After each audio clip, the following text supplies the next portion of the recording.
The topic of discussion today would be pointers and pointer to arrays. So we will see pointers and pointer to arrays.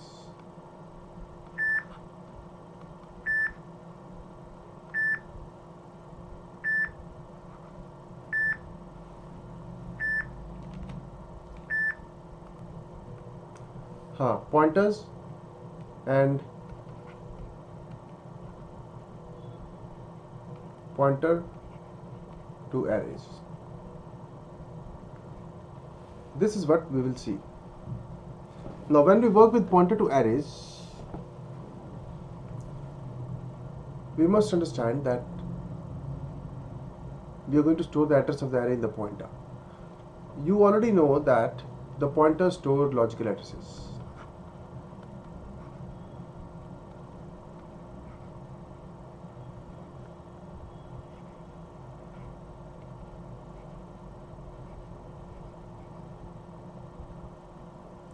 This is point number 1. Point number 2, you know that the name of the array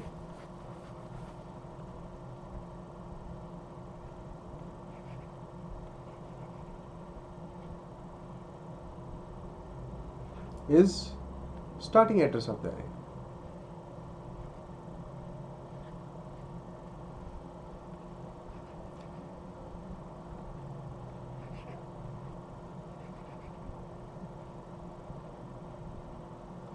Now when you put these two things together, that a pointer, suppose you declare a pointer here, star ptr of any data type.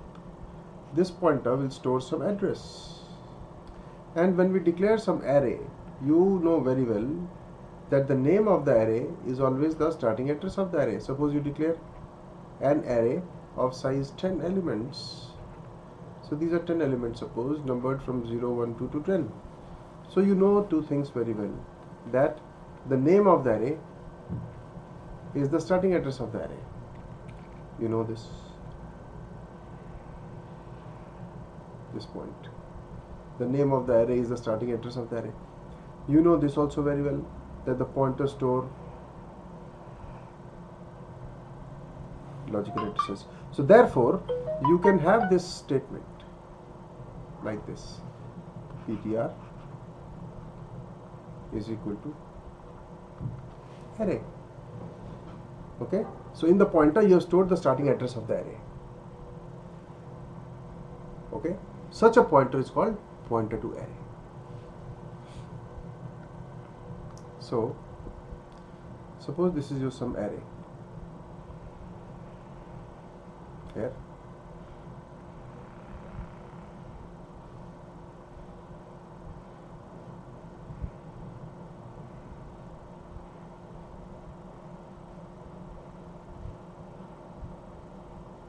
This is some array.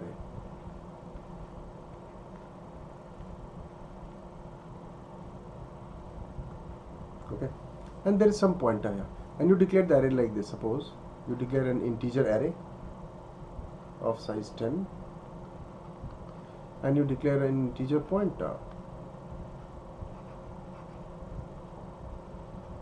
Okay, then in the pointer you can store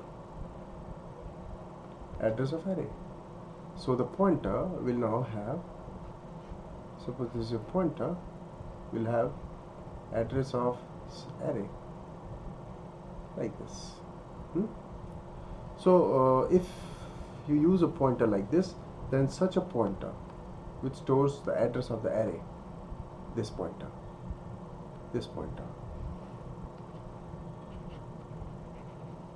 such a pointer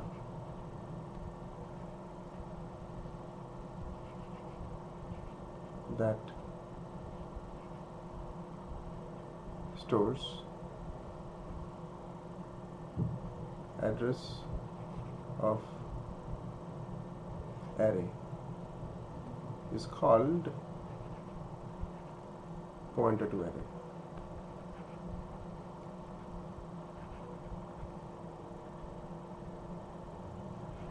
Okay. When you have to access this array locations to store values or to fetch values, you were using statements like this. Suppose to access this particular location, you used indexing and access the particular location like this. Suppose you had to access this location, then you used this and you access this location. Corresponding thing, if you had to do in pointers, then this is starting address of the array, this is the index of the array. Same two things you will do here. This time the starting address, instead of ARR being starting address is now stored in the PTR. So you will use PTR, then you have to use index plus index, PTR plus 3, star means value stored at. So this will be means value stored at base address plus 3 elements. This means value stored at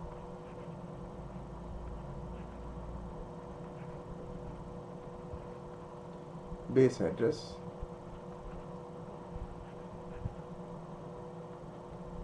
plus 3 elements. Okay, so base address plus 1, 2, 3 element. Here you will get the value. So instead of this notation is used in pointers. I hope everybody is able to understand this and understand this properly. So therefore, this is the introduction of pointers, and now I'm going to implement a program where I will demonstrate to you how these pointer to arrays are implemented. Okay. Before I go to my example, if you have any doubt, you can ask me now, please. Yeah.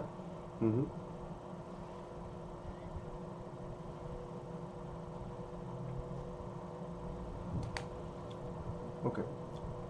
So your question is, why does the indexing in array start from 0 and not another number? Okay. There's a very straightforward answer to this. Suppose this is your array.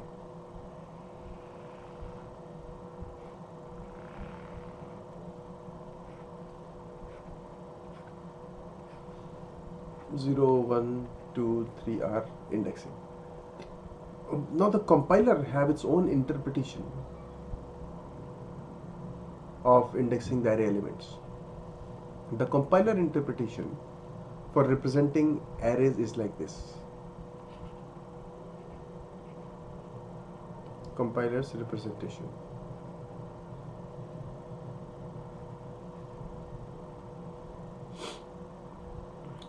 For arrays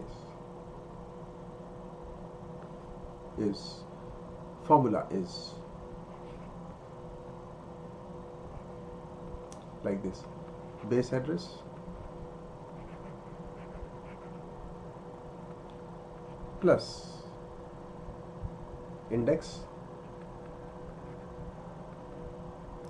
into size of element. Come on, this is what happens. Into index multiplied by size of element.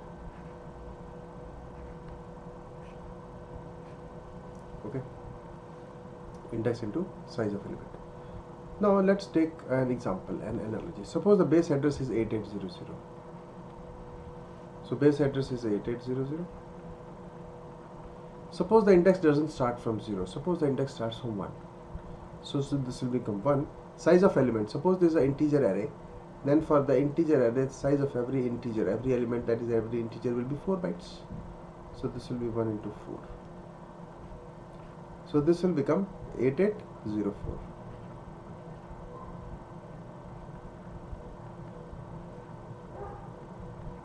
So if the indexing starts from 1, it will always start from here, which is 8804, and you will never be able to reach this particular location. Only when the index will become 0, this will be 0 into 4, fits into the formula, then only you will be able to access the 0th element whose address is 8800, same as that of the base address.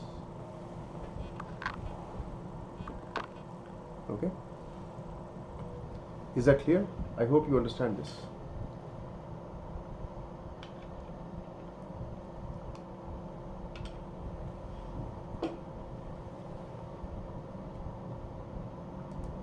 Now let us go ahead and try to implement one example for this.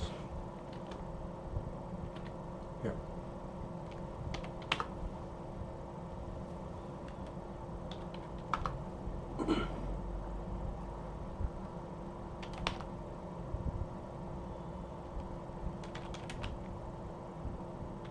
pointer to array.c. See this carefully now. If you don't understand anything, ask me immediately.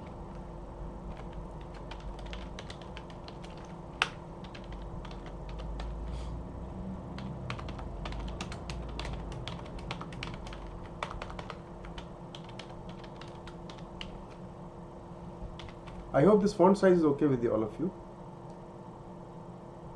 This font size, huh? Now we are going to use functions. I have told you that emulate this habit right from the beginning, that you will print the function name every time you enter into some new function. The function name will be returned by this macro called func.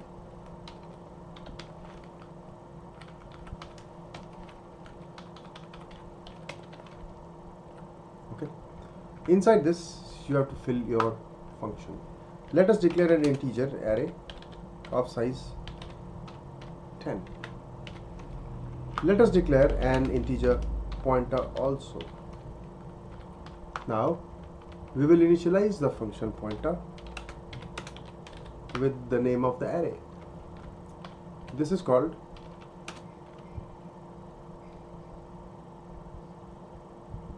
pointer initialization. Yes, tell me, who is that? Yes, Gaurav, tell me.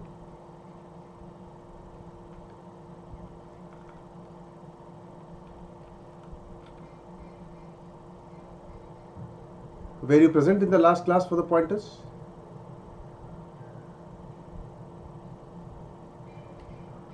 That's why I don't know this. Okay, I'll tell you. Hold on for a minute. Now have a look at this. This was the declaration for pointers. When you have to declare the pointers, you do it like this. You use int star ptr. This is how the pointers are declared. Here the star means, star in the denotes that you are going to declare a pointer. Star denotes that we are declaring pointers. Okay. There are two operators that are used with pointers, and these two operators are star and ampersand.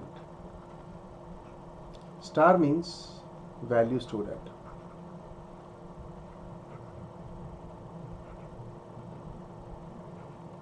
Whereas ampersand means address of. Okay, value stored at and enter address of. When you use star at the point of declaration, it means you are going to declare a pointer. This is a denotion. This denotes that you are going to declare a pointer. And the pointers are special identifiers which are used to store addresses, logical addresses. Okay, so ARR was the logical address of the starting address of the array that is stored in PTR. Okay. Now I say that I am going to call a function called get array function.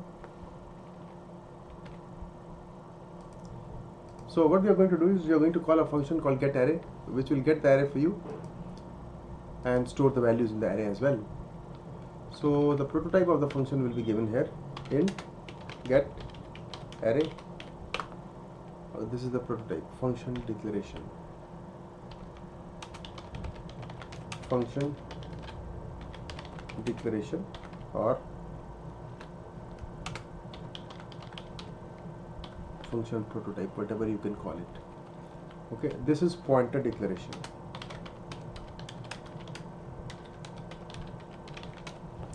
We declared an integer pointer.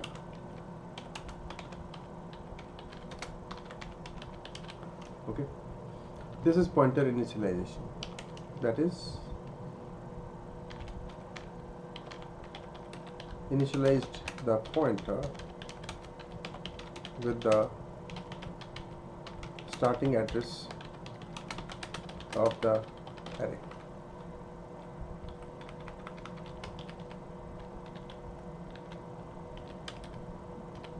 Okay.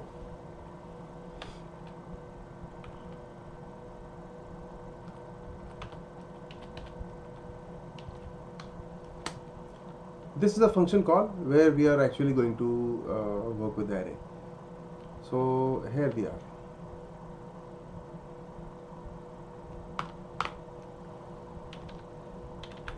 Int get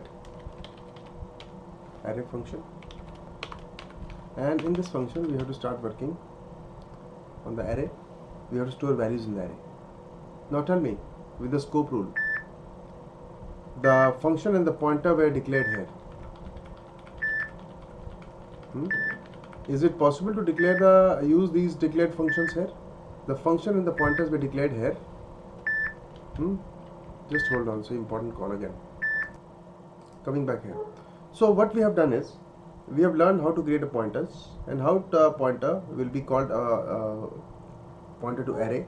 It is only when the pointer will store the address of the array. It will call pointer to array. Now the array has been declared in the main function, and the pointer to array have also been declared in the main function. Can we use this pointer to array and the array in another function? Yes, no.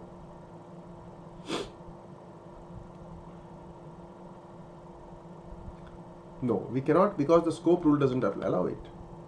The pointers or the variables that are declared could be used only in the function in which they are declared. To be able to use these functions to be able to use these pointers and the functions, the pointers and the arrays in another function, we have to pass them as arguments. So when you make this function call, you have to pass the pointer as argument. Okay. To pass this pointer as argument, you have to specify in the prototype also that you are going to pass the pointer as an argument. If you look at the pointer carefully, the data type of the pointer is integer pointer, integer star. So you specify here that you will pass integer pointer as argument. Pointer is passed as an argument, is promised to be passed as an argument, and the integer pointer is actually passed as argument. Now when you pass the pointer as an argument, it is not the pointer that gets passed. It's actually the contents of the pointer that gets passed. Like you learned yesterday, when you were passing the variable as an argument, you were not passing the variable as an argument. Actually, you were passing the value stored in that variable as an argument. Similarly, when you pass the pointer as an argument, you don't pass the pointer as an argument. You actually pass the address stored in this pointer as an argument. So address stored in this pointer will go as an argument, and that has to be caught up in another pointer. Say P. Okay. So the address that was stored in PTR, which was stored here, that address is now passed as argument to another pointer P. This is called passing by reference. Okay. Now let's start working on this. As I told you, to get this, have this good habit since you're learning, like during the learning curve, during the learning period, you must use the printf statements, which tells you that where the function begins or ends. It will help you in understanding the program flow better. Now the get array function is called, and the get array function definition is here.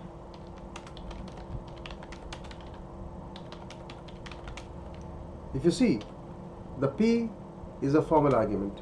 P, pointer P is a formal argument, and this P captures the address that is passed from function called PTR. Here we are now. Let's start storing values in this array now.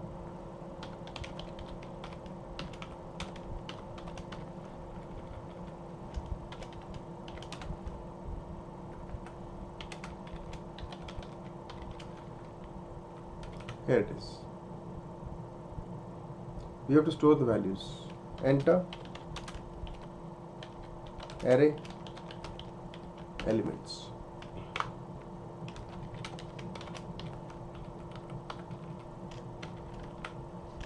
Sentence D.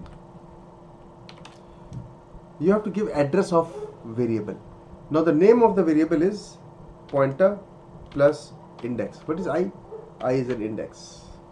For I is equal to 0 to I less than 10, I plus plus 10, because the size of the array is 10. Declare I as an integer. Now you have used this earlier, array plus I in square brackets. Array in square bracket I, you have used it earlier for storing values in the arrays. Now what we are doing is, we are doing base address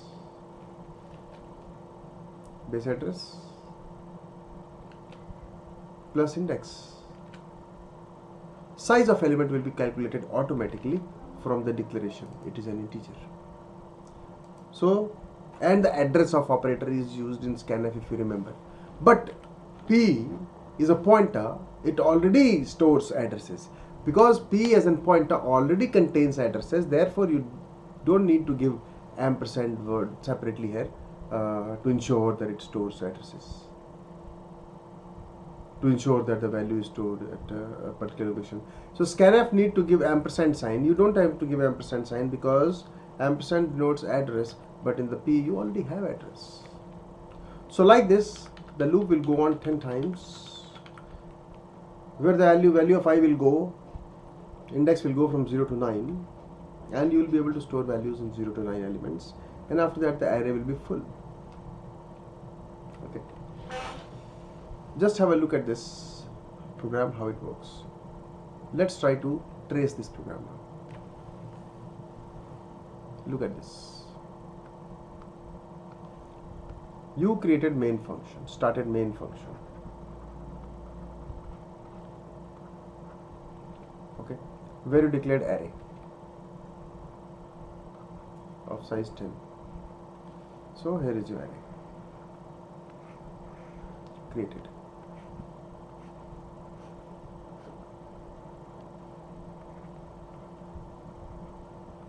Okay. Then you store the starting address, then you declare a pointer.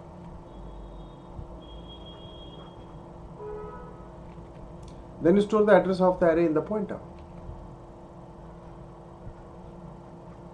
Suppose the address of the array turned out to be 880, so you stored 8800 here. Then you call the getArray function and pass the pointer as argument.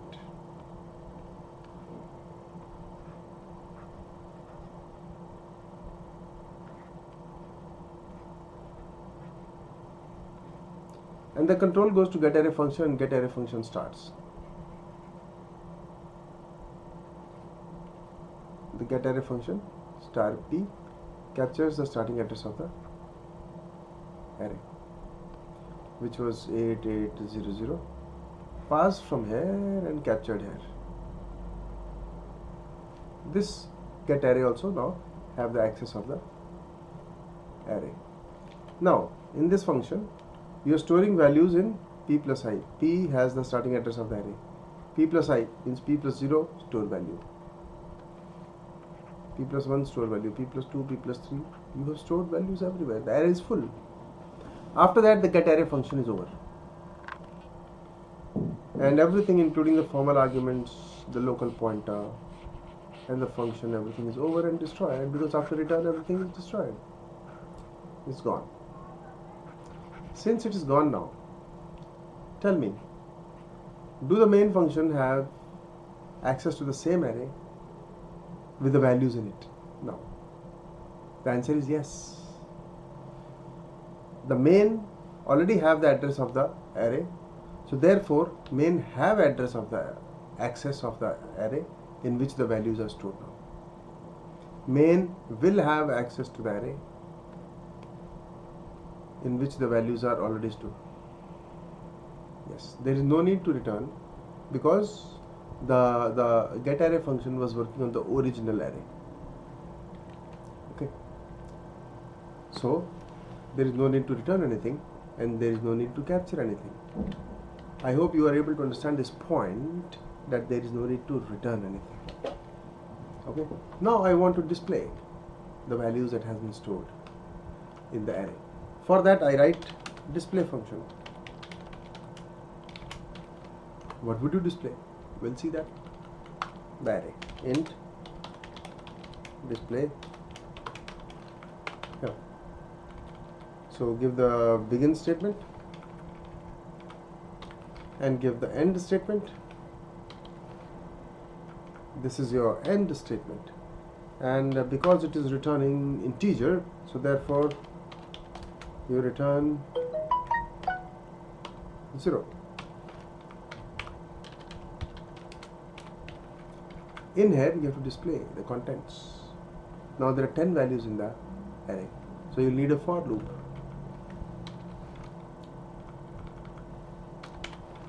Inside for loop you will display the contents of the array. You will display the index hyphen hyphen arrow value. Index is an integer value, arrow the value at that location. The index will be displayed with the width of 2, and the values will display with the width of say 3. Okay, the index is going to be the I variable, and values. The values has to be fetched from the array, and the array is declared inside main function, and it could not be used in display function. Therefore, it has to be passed as argument. Yes, Vedant, tell me. This we are displaying with the width of 2, with the width of 3. I'll show you in the display what it is doing. So we just now realized that we have to pass the array whose data type is integer pointer. We have to pass this as argument in display function.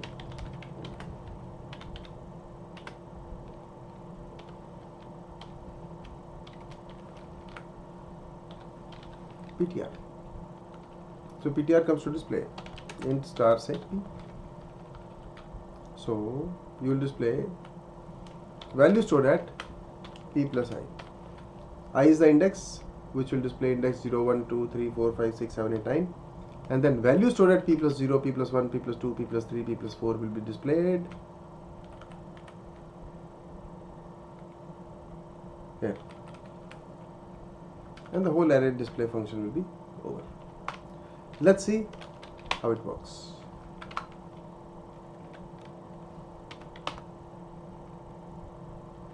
Compile PointerToArray.c. I undeclared in PTR_toArray.c. This I was not declared in the display function.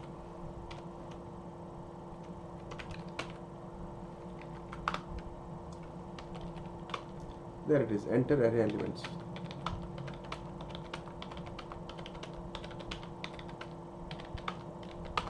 There it is, all the array elements are displayed. You saw that. And displayed properly. Just have a look at the program once again. The program flow goes like this. You declare an integer array, you declare the integer pointer, you store the address of the array in the pointer, and when you call the function, you pass this pointer as an argument which comes here, and the pointer is captured here as argument, and then you store values in that. You need not return the array because you need not return the array because the display get array function was working on the original array which was created here. Okay. After that, you call the display function. When you call the display function also takes the pointer as an argument, which is a pointer to the array. Okay, and the array is displayed using this notation. Notice the width is 2 characters here and the width is 3 characters here. That is why you see this, there is a width of 2 characters, a blank and 0. Here there is a width of 3 characters, a blank, a 2 and a 2. Did you see that? So that is how you display everything. And finally your main function is over. Yes, Vedant.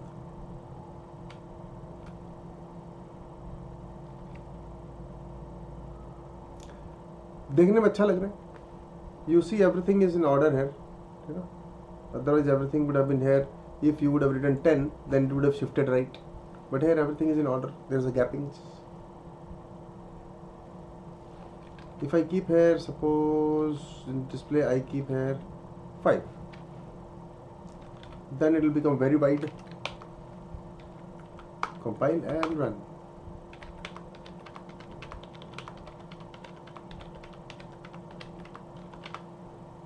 See, it becomes wider. 3 gaps and 2 values. Total width is 5. Okay, that is what.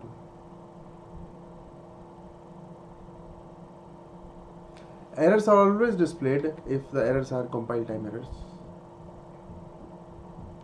Address, then you have to store, you have to use &i here. Address of operator. Now it will display address of I.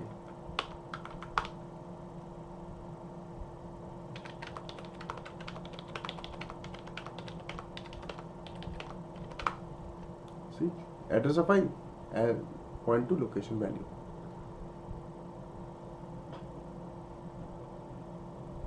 Did you see that? Ampersand operator is used to print the addresses, right?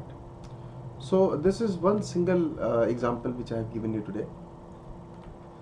Okay, just an introduction to pointers. Yes, Priyanka.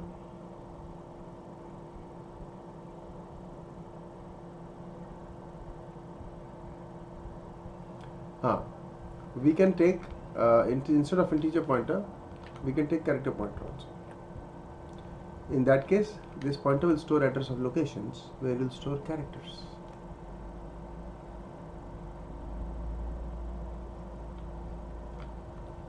Karna chahiye, you should do. So if you do that, then instead of this 10, you will be using size. Okay. So you can use hash defined size as a macro and replace this 10 with that size. So this was just a first hand introduction that I have given to pointers and functions, everything using together, and you loops. Okay. So I would really like you to continue your current assignment first instead of coming here. I hope you are doing your arrays assignment now also. And later on, we'll use the functions assignment where we'll use everything together. I'll have to personally monitor how you are doing this. Okay. So don't forget to update your assignment sheet. I am updated with your with respect to your progress only through your assignment sheet. Okay. So any doubts you'll have, I'll pick it up with you tomorrow. So that's all I got for you today. And